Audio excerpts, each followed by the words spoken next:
On this week's Hot List, justice delivered, the death sentence handed down in a sensational police scandal. Is everyone satisfied? We get legal analysis from attorney Sary Latief. Danger zone, an airline pilot is kidnapped in Papua. What is the root of this security problem?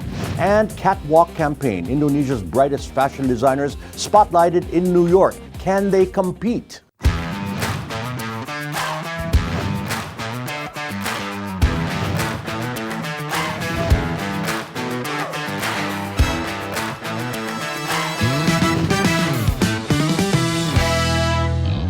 Hello and welcome. This is Hot Indonesia. I'm Dalton Tanonaka in Jakarta. Let's get going. Here are my co-hosts. Linda Ibrahim is a writer, business consultant, and purple person. And Karenina Sunny, business owner, Miss Indonesia 2009, and elegant diver. Hot topic number one, justice delivered.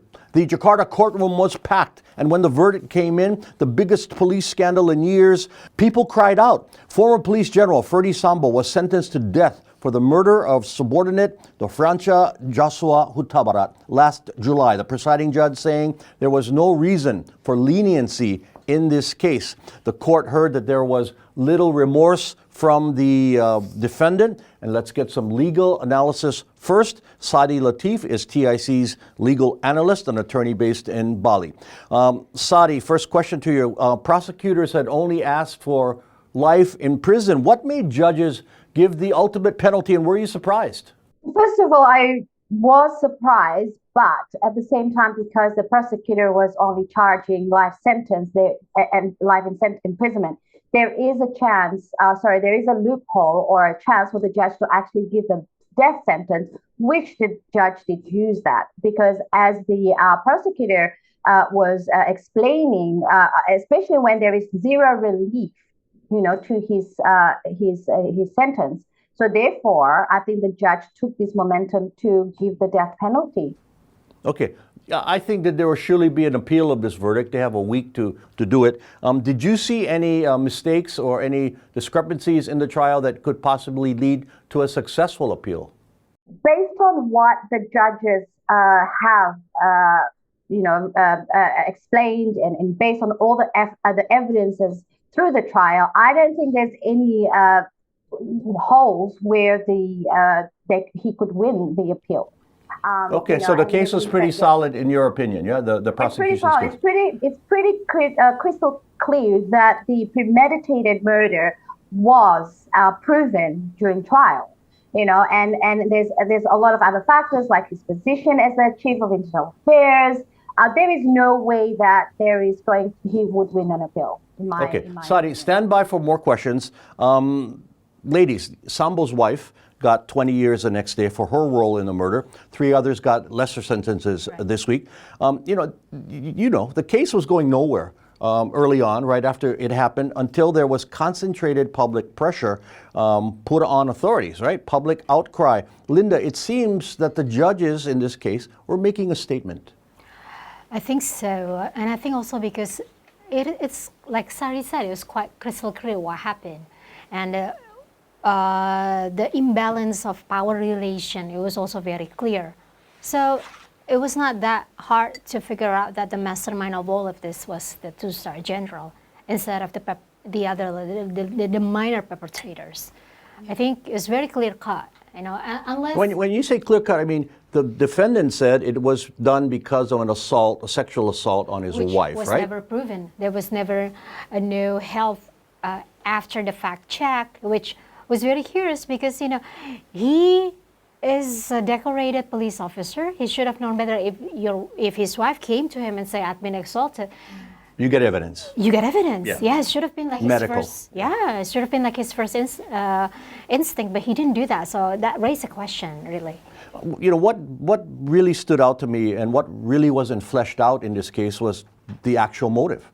They didn't discuss it, and they didn't need to. You just need to prove that a murder occurred. Yeah. In fact, legally, you don't need to have a motive. You just have to prove that it was premeditated. And the defense put out that it was because of this sexual assault. There's been speculation, and everybody's saying why, and among those, and I'm not advancing any of these, but he was about to say something that put his life in jeopardy, whether it's exposing whatever. But in the end, it was about proving a crime. Not why, right, Nina? I mean, as you started to say, go ahead. I'm sorry, I cut you off. I don't think the motive here was so much important as proving that it was premeditated, and I think the why is probably the easiest thing for them to say to maybe get public support about, oh, that makes sense as to the motive, but I don't think that was the main motive. I think he was involved in a lot of things that were also illegal, and maybe he was, he was killed because he might have been a whistleblower or going to expose something that. Yeah, and we'll never know that. And this police general was a very powerful man. I mean, was. He's the police. Yeah, he was the internal head of internal affairs, which police are afraid of. And I think because it's a very public affair now, a lot of people are watching. So I think it's important that the judges didn't give him leniency, and they went to the full extent of the law. For those watching outside of this country and who don't know the case, they haven't followed it, of course. What are a couple points that proved premeditation? I mean, that's what got them the death penalty. Well, one of them was a whistleblower, and he actually informed that he asked for all of the guns. Another police officer. Yeah. The one who actually shot him. Okay. The justice collaborator. Upon instruction. And before that, they were also instructed to remove the victim's guns. So he actually was shot when he was unarmed. So that proves premeditation. Also asking him to come to the residence alone. So it wasn't a crime of passion, which would have been a defense in the case of a sexual assault. Right. Okay. Because the funny thing is, if the assault really occurred in Magelang, in Central Java, why didn't all the wrath come out? Why was there no immediate response? Right. Yeah. They actually took several hours of a road trip, happily, cheerfully, looking at all the CCTV videos. That wouldn't have happened had a real sexual assault. Had there been a prior assault, yeah. As a woman, she wouldn't have wanted to be around him anymore. Yeah, in the same vehicle for hours and then going into the same confined space. Yeah. Doesn't make any sense. Okay, ladies, questions for Sari. First, Linda. Sari, the new penal code stipulates that death row inmate behaves well in 10 years, then he or she will get reduced to a life sentence. And I know it's not going to come into effect in 3 years, but assuming Sambo is not executed in the next 3 years, will he be eligible for this new law? Based on the new law, he will be eligible for that lesser sentence, as the law we all know has been, released. However, it's not that simple, Linda, because in order for him to get his death penalty reduced to life sentence, there has to be a few procedures. One of them is the president has to release a presidential decree. The second, they have to ask for the Supreme Court judge to grant his lesser sentence from death sentence to life imprisonment.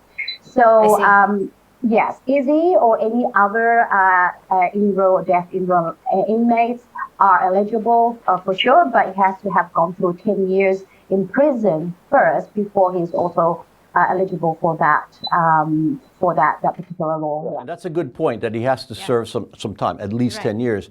And as we know, death sentences are rarely done quickly, so it may be 10 years before he. That was actually going to be my question. Generally, like cases that have been issued. Or that are currently on the death row, how long normally does it take before they actually execute? Yeah, it's not within 3 years. It's not within 5 years even. Yeah. Sari might know better. High crisis profile it has been done before 5 years, 6 to 5 years. It's high cases profile, and Sambo in this case fits into that category. So hopefully, 5 was his maximum, as much as I've seen. Okay, Sari Latief, TIC legal analyst, thank you very much for those comments from Bali. Thank you. Hot Indo will continue shortly with Danger Zone. What's behind the kidnapping of an airline pilot in Papua?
I love the food. Yummy. Wow. I'm gonna hunt for ingredients. Now I'm ready to cook. Let's go to the kitchen. It's done. Let's meet to eat. Foodiepedia on the Indonesia Channel. Hi, I'm Handi Kurniawan and I'm watching the Indonesia channel in Hong Kong.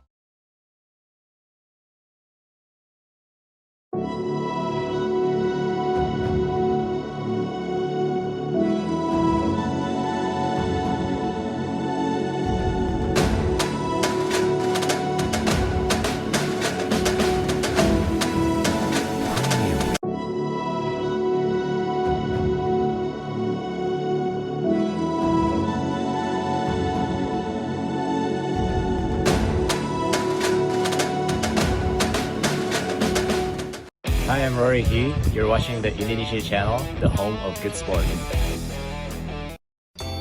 I'm Trần Minh Ngân of VCCTV Net Việt in Hanoi. I'm Thairat Thomya of Thailand's Thairat TV in Bangkok. I'm Monica Sambodet from the National Television of Cambodia in Phnom Penh. I'm Raymond Go of Malaysia's TV3 in Kuala Lumpur. I'm Glenda Chong of Singapore's Channel News Asia. I'm Raisa Chantami of the Indonesia channel at the ASEAN Secretariat in Jakarta. This is your weekly look into the dynamic Southeast Asia region. ASEAN Today on the Indonesia Channel. The Best of Bali takes viewers on a special guided tour of the treasures of the Island of the Gods. The romantic dinner is beautiful. The Best of Bali, only on the Indonesia Channel. You're watching Hot Indonesia with Linda, Nina, and me. Here's hot topic number 2, danger zone. A Suzy Air flight landed in a remote area of Mduga in one of Indonesia's easternmost provinces on February 7th. Pilot Philip Mertens and 5 passengers were then confronted by fighters from the West Papua National Liberation Army. The plane was set on fire. The pilot taken hostage. The rebel group told authorities it wants independence for West Papua, and a spokesman spoke to a media outlet in New Zealand saying it wants that government to negotiate for their citizens' release. Ladies, this is an escalating mess, and one that I think is not getting enough attention in the media, in my opinion. First, the aircraft is owned by a former cabinet member, former Fisheries Minister Suzy Pujiasuti.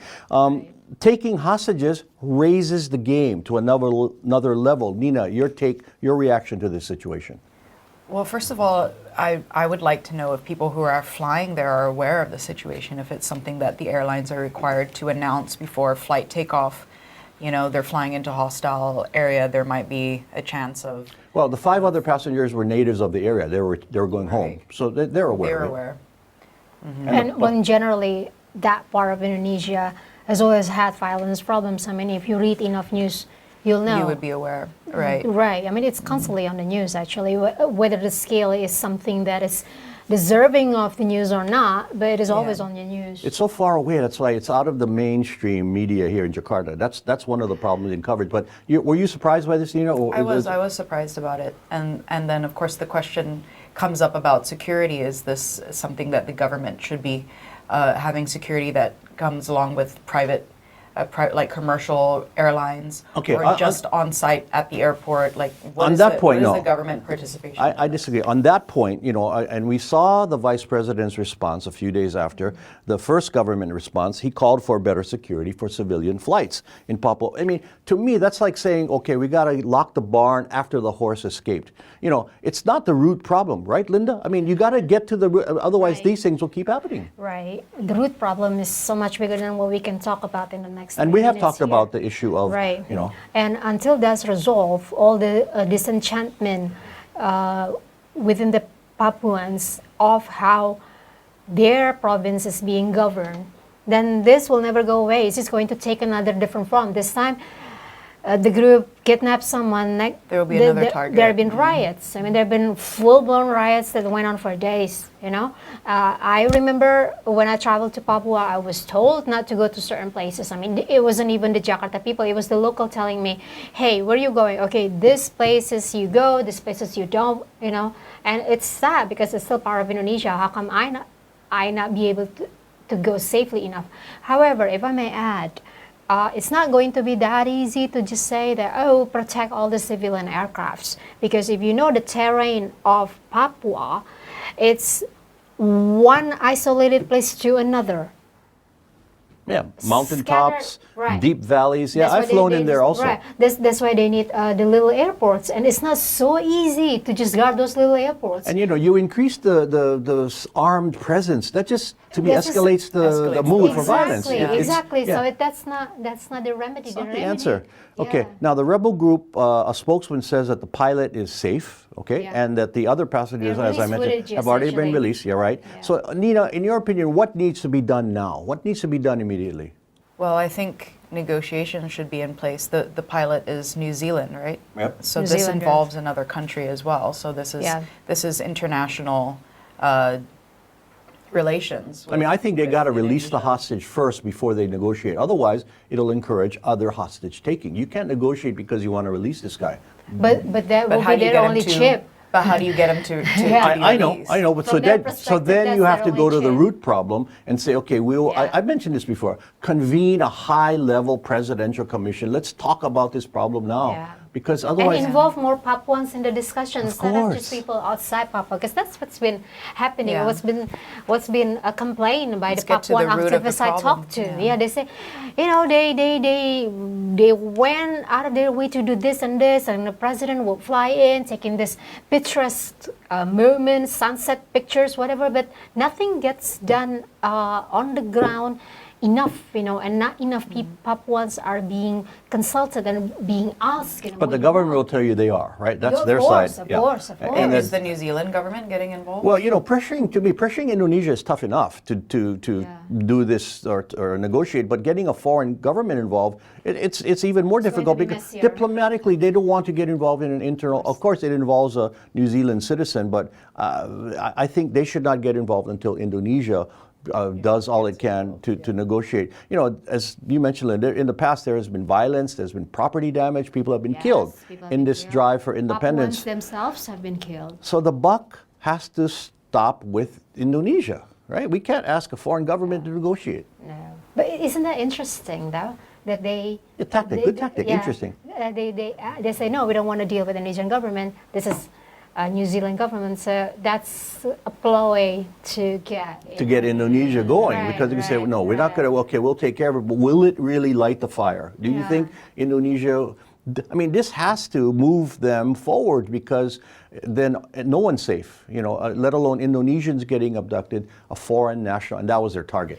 And not to mention that if you fly a lot with Susi Air in the eastern of Indonesia, most of the pilots are not Indonesians. Right. Most of the pilots are not. Right. And this just creates an opportunity for more evil things. You know, I mean, if I were Susi Pujiasuti, I'd be really concerned at this point. You know, because and her airline is one of the few that actually can cater to that part of Indonesia because of the terrain and everything else. Yep. You know? Small planes. Right. So they're just sitting duck now. And the fact that they attacked the company of a former cabinet minister, that's pretty brave, bold, right? Because that's the highest levels of government, and she could ask for help from the highest level. But she wanted to get their attention, basically. But she had been like a very successful businesswoman before that, so maybe they didn't really take into effect that she was in the government for like, you know what? I think they knew. Years. I mean, I would use all the leverage I can. If I'm not advocating doing that to people, but I think they knew what they were doing. Well, let's see. As of this taping, he's still in the rebels' hands, and they're saying that he's safe, and they're going to make him train their pilots to fly. All this, you know, I don't know what they're saying, but let's hope this is resolved soon, and as you know, appeases all sides as best as possible, and get to the root problem. That is the key. We've talked about this many times. Okay, more Hot Indo is ahead. Catwalk Campaign, Indonesian designers on display at New York Fashion Week.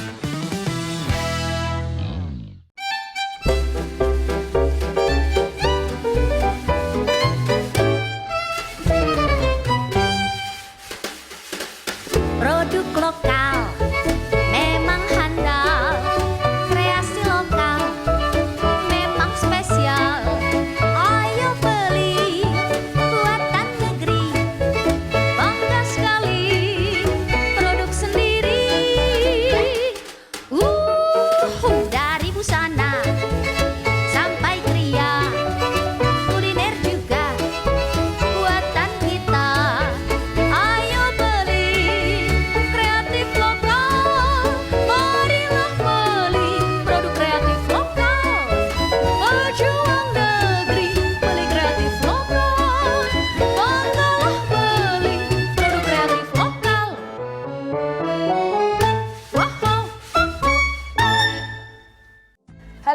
is Anggun and you're watching the Indonesia channel, hot programs, cool people.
I'm Caitlin Turner, and welcome to Yoga Bliss.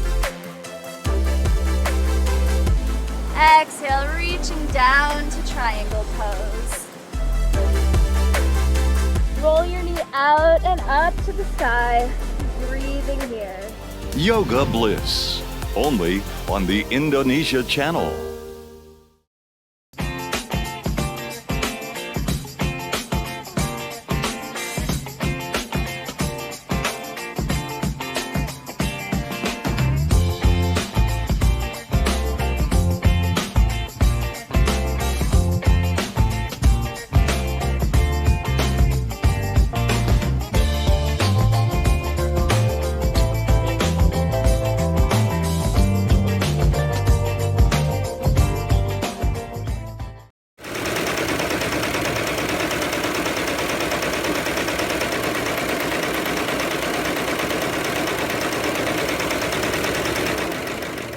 This is the Indonesia channel.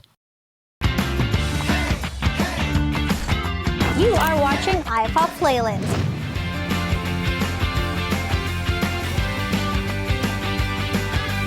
iPop on the Indonesia channel.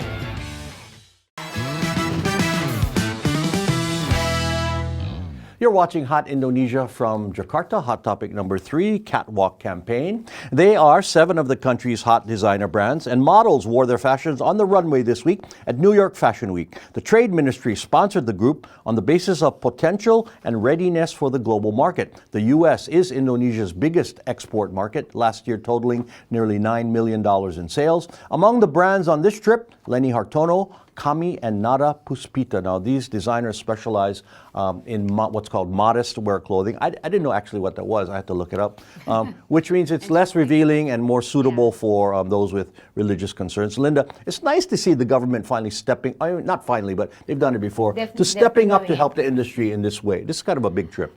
Yeah, and actually, to be fair to the government, they've been doing it for quite some time. But don't always get the mainstream spotlight. I complained about this during the uproar of the Paris Fashion Week last year. Only when there's a problem in the fashion industry, then the mainstream media, mainstream public want to look at it. You know, they've been with this, all these little trade missions, you know, different ministries have done it over the years. But yes, and actually, unfortunately, there was a scandal involving someone that had appeared on New York Fashion Week several years ago. But this week's smooth. This week's smooth, and I like the brands that are going. Kami Idea, 3 women, only 2 of them actually wear modest fashion, 1 of them does not. And they've been very consistently going forward for almost 10 years now. You know, so I'm very happy to see them, you know, going to New York. Whether or not they're going to find a market in New York is another question, because the market for the modest fashion is not in New York, but the spotlight they're getting, that's what's going to give them, that's going to open doors to buyers in other parts of the world. Like mainly Middle East, which is a big market for us, as far as Islamic wear specifically. And actually, surprisingly, even just neighbor Malaysia. Yeah, okay, good point. You know, New York Fashion Week, it's a big deal. in the fashion world. I mean, there are many events there and side events. Nina, you've traveled the world during your time as Miss Indonesia specifically. Our designs, I think, are world class. What will it take, do you think, for wider popularity and success? Well, I think one of the major steps is going to New York Fashion Week and Paris Fashion Week, because of course a lot of Indonesians they look to that. When you go internationally, they see that it's kind of like a stamp of approval, right? And definitely creates more trust in that designer, and so a lot of people can generate a lot more sales locally, not just internationally, because you get a lot of heads up and nods your way when you've gone international. So exposure is a thing. Exposure. You got to get sometimes exposure. that happens in Indonesia. Locals want to buy you more if they you've think gone the international markets have approved of you. It's interesting. So many products, not just fashion, they launch overseas and then come home to what it's. I know you know from your consulting business. Yeah, but if I may add, several years ago, and at one of the Indonesian fashion events for modest fashion, I actually saw a Japanese delegation. I was very surprised. I went to interview him, and he said, "Yes, we have a modest fashion association in Japan." Yeah, culturally, it's popular. It's cultural. It's not for the religious reason, obviously, but he says a lot of Japanese women across different ages actually like to cover themselves more for due to sun exposure or just to general cultural based modesty. So they saw the opportunity. That's why they actually came and participated. They brought a designer, and then there were a couple of Indonesian designers that were due to return to Japan with them, for like some other events. So I remember interviewing him, and he said, "Yeah, I mean, Muslims in Japan, you can actually count, with all of your limbs." But the general population, you're right. It's a very good observation. Yeah. Having lived there, I've seen that. Yeah, it's more less revealing than other countries, which is perfect for this. Yeah. Okay, it is feedback time now, and Paolo sent this comment on the issue of Garuda flight attendants not wearing headscarves. Uniforms are intended to make everyone equal and neutral. Personal choices should remain personal. And Tukang posted this following our budget wedding topic.